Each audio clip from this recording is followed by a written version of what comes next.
এখন এসে গেছি আলিপুর জেল মিউজিয়ামের সামনে।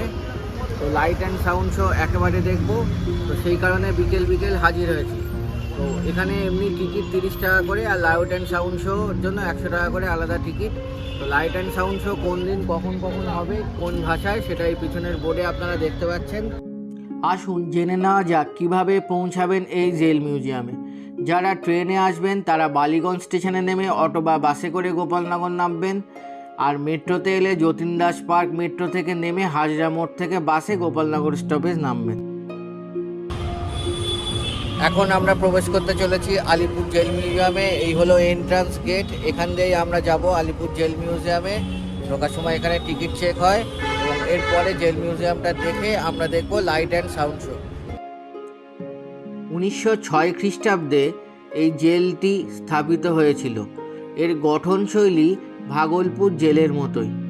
এই জেলের পাশ দিয়ে বয়ে গেছে আদিগঙ্গা নদী। 2019 সালের 20 ফেব্রুয়ারি তারিখ থেকে এটি মিউজিয়াম হিসাবে আত্মপ্রকাশ করে এবং এখানকার সমস্ত বন্দীদের সরিয়ে অন্য বিভিন্ন জেলে নিয়ে যাওয়া হয়েছিল। জেল মিউজিয়ামে প্রবেশের পর প্রথমেই চোখে পড়বে দিক নির্দেশক বোর্ড এবং ম্যাপ। এগুলি ভালো করে দেখলে পুরো জেল মিউজিয়ামটি ঘুরতে খুব সুবিধা হয়। আস্তে আস্তে যতই এগিয়ে যেতে থাকলাম ততই জীবন্ত ইতিহাস আমাকে রোমাঞ্চিত করে তুলল। কত শত বিপ্লবী এখানে থেকে গেছেন, কারাবরণ করেছেন, সবই আস্তে আস্তে দেখতে লাগলাম।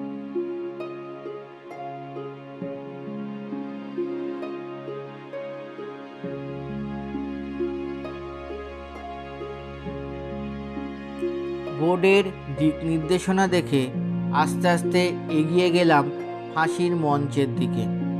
ইংরেজদের অকথ্য অত্যাচারে এখানে ফাঁসিতে মৃত্যু হয়েছে বহু বরেণ্য বিপ্লবীর।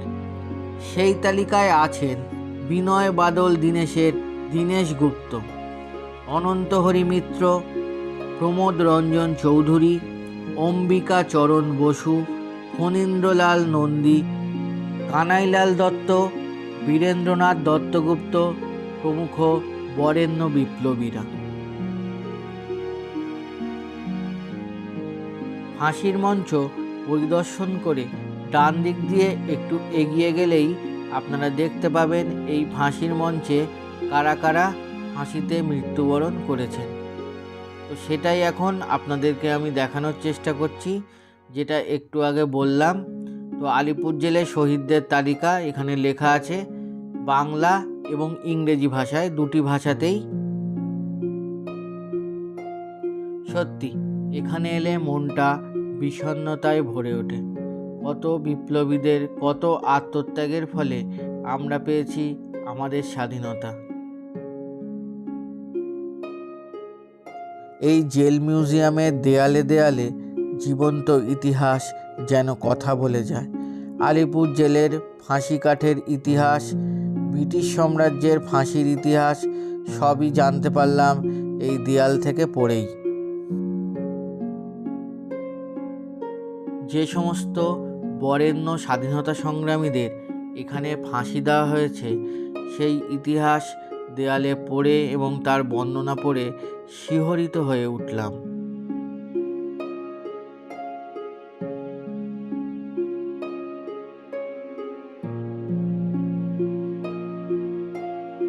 ফাঁসির মঞ্চের মুখোমুখি ছিল একটি কয়েদখানা। এই কয়েদখানায় কয়েদিদের রাখা হতো যাতে তারা সহবন্দীদের ফাঁসি কাঠে ঝোলানো দেখতে পায়। এইভাবে অত্যাচারী ব্রিটিশ শাসকেরা কয়েদি বিপ্লবীদের ভয় দেখানোর চেষ্টা করতেন।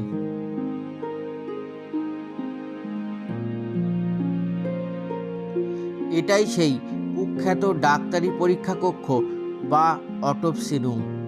ফাঁসির পর লাশের ডাক্তারি পরীক্ষা করা হতো এই ঘরে এবং প্রয়োজনে ময়নাতদন্ত করা হতো এখানে। এরপর দেখলাম কন্ডেমনেশন কক্ষ। ফাঁসির সাজাপ্রাপ্তদের ফাঁসির পূর্বে এখানে রাখা হতো এবং তাদের শেষ ইচ্ছার কথা জানতে চাওয়া হতো। সাজাপ্রাপ্তদের শেষ ইচ্ছা অনুযায়ী তাদের ধর্ম অনুযায়ী প্রার্থনা করার জন্য এখানে তাদের ধর্মগ্রন্থও দেওয়া হতো। আসুন দেখে নেওয়া যাক এই জেলখানার কক্ষ। এখন দেখছি আলিপুর জেল মিউজিয়ামের জেলের একটি কক্ষের ভেতর। কত ইতিহাসের সাক্ষী এই দেয়াল, এই অপ্রশস্ত শোয়ার জায়গা। বিপ্লবীরা কত কৃচ্ছ সাধন করেছেন আমাদের দেশকে স্বাধীনতা প্রদানের জন্য, তা এখানে এলে অবশ্যই সবাই অনুধাবন করতে পারবে।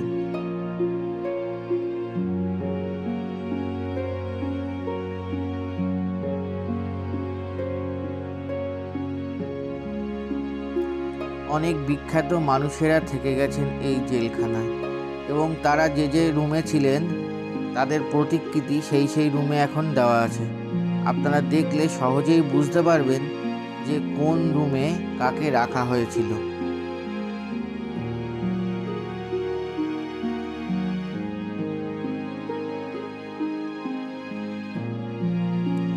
ঋষি অরবিন্দু 1908 খ্রিস্টাব্দের মে মাস থেকে 1909 খ্রিস্টাব্দের মে মাস অবধি আলিপুর বোমা মামলায় গ্রেপ্তার হয়ে এই জেলেই ছিলেন। বিধানচন্দ্র রায়, চিত্তরঞ্জন দাস, নেতাজি সুভাষচন্দ্র বসু, কানাইলাল দত্ত, সত্যেন্দ্রনাথ বসু, দীনেশ গুপ্ত, দীনেশ মজুমদারের মতো বিখ্যাত স্বাধীনতা সংগ্রামীরা এখানে কারাবরণ করেন। এখন দেখছি নেতাজি সুভাষচন্দ্র বসু, যতীন্দ্রমোহন সেনগুপ্ত, বিধানচন্দ্র রায়রা যেখানে বন্দী ছিলেন সেই কক্ষগুলি। ইতিহাসের ঐতিহাসিক সত্তায় ঘুরে বেড়াতে বেড়াতে কখন যে আস্তে আস্তে সন্ধ্যা নেমে এসেছে টের পাইনি। ধীরে ধীরে জেল মিউজিয়ামের সমস্ত আলোগুলি জ্বলে উঠতে শুরু করেছিল। বিশ্ববরেণ্য স্বাধীনতা সংগ্রামীদের কক্ষের সামনে একবার দাঁড়িয়ে এবং সেই কক্ষগুলির গরাদ স্পর্শ করে শ্রদ্ধা অবনত চিত্তে আবারও ফিরে গেলাম ফেলে আসা সময়ের দিকে। এই ঘরের পরিচয় আর নতুন করে দিচ্ছি না। এই ঘরেই কারাবরণ করেছিলেন বিখ্যাত চিকিৎসক এবং পশ্চিমবঙ্গের প্রাক্তন মুখ্যমন্ত্রী বিধানচন্দ্র রায় মহাশয়।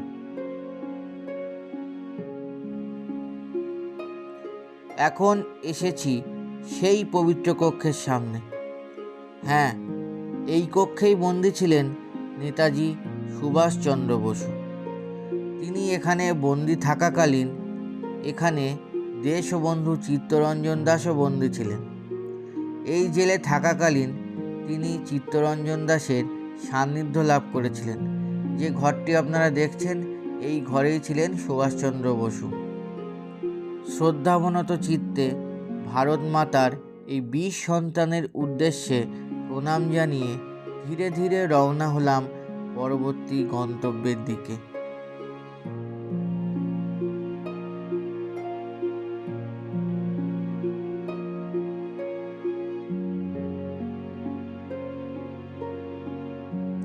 এই কয়েদখানাটি দ্বিতল বিশিষ্ট।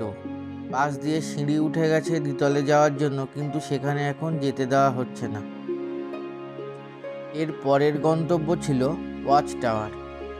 সেই সময় ইংরেজ শাসকদের পরিকল্পনা ছিল যে এই জেলটিকে নিশ্ছিদ্র নিরাপত্তায় রাখা। সেই কারণেই তারা এই জেলের মাঝখানে তৈরি করেছিল একটি টাওয়ার। সেই টাওয়ারকে ঘিরে বন্দীদের রাখা হতো বিভিন্ন ওয়ার্ডে, এবং এই টাওয়ার থেকেই ব্রিটিশ সৈন্যরা ভারতীয় স্বাধীনতা সংগ্রামী যারা বিভিন্ন ওয়ার্ডে বন্দী আছেন তাদের উপর নজর রাখতেন। এই ওয়াচ টাওয়ারটি বর্তমানে দর্শকদের জন্য খোলা আছে। আন্দামান নিকোবর দ্বীপপুঞ্জে যে সেলুলার জেলে বিভিন্ন বন্দীরা ছিলেন তাদের সম্পর্কিত ইতিহাস ছবি এর মধ্যে আছে, এবং এর ভেতরে কোনো ভিডিওগ্রাফি ফটোগ্রাফি অ্যালাউ করা হয় না, সেই জন্য আমি আপনাদের দেখাতে পাচ্ছি না। তবে এখান থেকে সিঁড়ি দিয়ে উঠলে পুরো জেলখানাটা দেখতে পাবেন, খুব সুন্দর দেখতে লাগবে। অবশ্যই এখানে আসলে এই উপরটা একবার ঘুরে যাবেন। ওয়াচ টাওয়ার দেখে এখন পা বাড়ালাম বন্দীদের জীবনচর্চা দেখতে। এটা ঠিক ওয়াচ টাওয়ারের পাশেই অবস্থিত। এইখানে বিভিন্ন মডেলের মাধ্যমে দেখানো আছে যে তখন ইংরেজরা কেমনভাবে আমাদের ভারতীয় বিপ্লবীদের রাখতেন, কেমনভাবে তাদের উপর অত্যাচার করতেন, সবই আপনারা এখানে আসলে দেখতে পাবেন। তৎকালীন সময়ে কেমনভাবে বন্দীরা জেলের মধ্যে জীবনযাপন করতেন, ব্রিটিশদের দ্বারা অত্যাচারিত হতেন, তার জীবন্ত দলিল এই গ্যালারি। রাজনৈতিক বন্দীদের কেমনভাবে অপ্রশস্ত ঘরে একসাথে অনেকজনকে রাখা হতো তা সহজেই এখান থেকে বোঝা যায়। বিভিন্ন মডেলের মাধ্যমে দেখা যাচ্ছে বন্দীদের জীবনযাত্রা, তাদের শোয়ার জায়গা, খাওয়ার থালা, বিভিন্ন রকম আসবাবপত্র সামগ্রী সব কিছুই এখানে দেখা যাচ্ছে। কেমনভাবে বন্দীরা জেলের মধ্যে তখন থাকতেন, কেমনভাবে তারা রান্না করতেন, সবই এখান থেকে আপনারা দেখতে পাচ্ছেন। এখানে আসলে অবশ্যই হাতে অনেক সময় নিয়ে আসবেন, কারণ জেল মিউজিয়ামটি অনেক বড়। এটি ঘুরে দেখতে অনেক সময় লাগবে। লাইট অ্যান্ড সাউন্ড শো অবশ্যই দেখে ফিরবেন এবং ঢোকার সময়ই লাইট অ্যান্ড সাউন্ড শোয়ের টিকিট একেবারে কেটে ঢুকবেন, তাহলে আপনাদের সুবিধা হবে। চলতে চলতে দেখা পেলাম দুর্গা প্রতিমার, আর দেখলাম ফেলে আসা সময়ের 2 পয়সা 5 পয়সা ইত্যাদি প্রতিকৃতি, বিভিন্ন সরকারি সিম্বল ইত্যাদি। জেল মিউজিয়ামের মধ্যে খাওয়ার জন্য রয়েছে ক্যাফেটেরিয়া এবং লেডিস জেন্টস টয়লেটের সুব্যবস্থা। সন্ধে 5:30টার সময় মিউজিয়ামটি বন্ধ হয়ে যায় এবং এরপরে লাইট অ্যান্ড সাউন্ড শোয়ের জন্য লাইন পড়ে যায়। আপনারা এখন সেই লাইন দেখতে পাচ্ছেন, অনেকটাই লাইন পড়ে গেছে। টিকিট দেখিয়ে আস্তে আস্তে আমরা একটা মাঠের মধ্যে প্রবেশ করলাম, যার একদিকে আছে একটা বিশাল জায়ান্ট স্ক্রিন এবং তার সামনে বসার ব্যবস্থা। শুধু এই জায়ান্ট স্ক্রিনে যে লাইট অ্যান্ড সাউন্ড শো হয় সেটা না, এর উল্টো দিকে জেলের বিভিন্ন ওয়ার্ডের যে বিল্ডিংগুলো আছে তার গায়েও লেজার লাইট দিয়ে বিভিন্ন প্রতিকৃতি দেখানো হয়। তো এখন যেটা ডান দিকে লাল রঙের বিল্ডিং আপনারা দেখতে পাচ্ছেন, একদম ডান দিকে ওটা হচ্ছে জেল হসপিটাল। তো এই হসপিটাল অনেক ইতিহাসের সাক্ষী, সেটা আপনার লাইট অ্যান্ড সাউন্ড শো দেখলেই জানতে পারবেন। এই শোয়ে ভিডিও করা যায় না, ভিডিও করতে ওনারা বারণ করেন, সেই কারণে আমি ভিডিও করিনি। লাস্টে ন্যাশনাল অ্যানথেম হয়ে এই শোটি শেষ হয়। এই লাইট অ্যান্ড সাউন্ড শোটি মোটামুটি 40 মিনিট লাগে। তো এইটা এখানে আসলে কখনো মিস করবেন না, এটা মিস করলে আপনারা অনেক কিছুই মিস করে ফেলবেন। আলিপুর জেল মিউজিয়াম দেখতে আসলে লাইট অ্যান্ড সাউন্ড শো অবশ্যই দেখে ফিরবেন, অবশ্যই। লাইট অ্যান্ড সাউন্ড শোটি শুরু হয়েছিল সন্ধ্যে 6টায় এবং চলেছিল 6:40 অবধি। লাইট অ্যান্ড সাউন্ড শো দেখার পর বেরোনোর রাস্তাটা অন্য দিক দিয়ে, যে দিক দিয়ে ঢুকবেন ওই দিক দিয়ে নয়, এবং সেটা জেলের পাঁচিলের পাশ দিয়ে। সেই উঁচু পাঁচিলের পাশ দিয়ে হাঁটতে আমার খুবই ভালো লেগেছিল।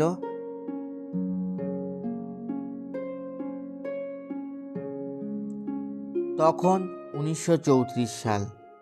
এই জেলে বন্দী হয়ে আছেন ভারতের প্রথম প্রধানমন্ত্রী জওহরলাল নেহেরু।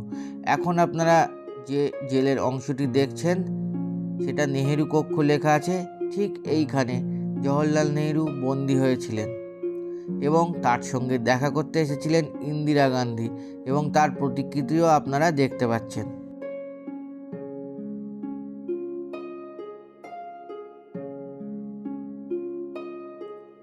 অনেক অজানা ইতিহাসকে জেনে, অনেক ইতিহাসের সাক্ষী হয়ে সেই কুখ্যাত ওয়াচ টাওয়ারটি আরেকবার দেখে আস্তে আস্তে বেরিয়ে আসতে থাকলাম আলিপুর জেল মিউজিয়াম থেকে।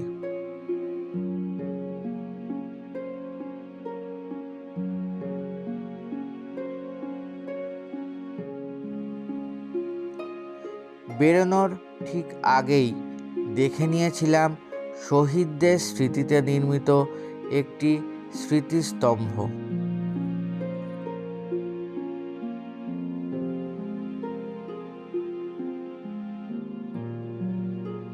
এবারে বাড়ি ফিরে যাওয়ার পালা।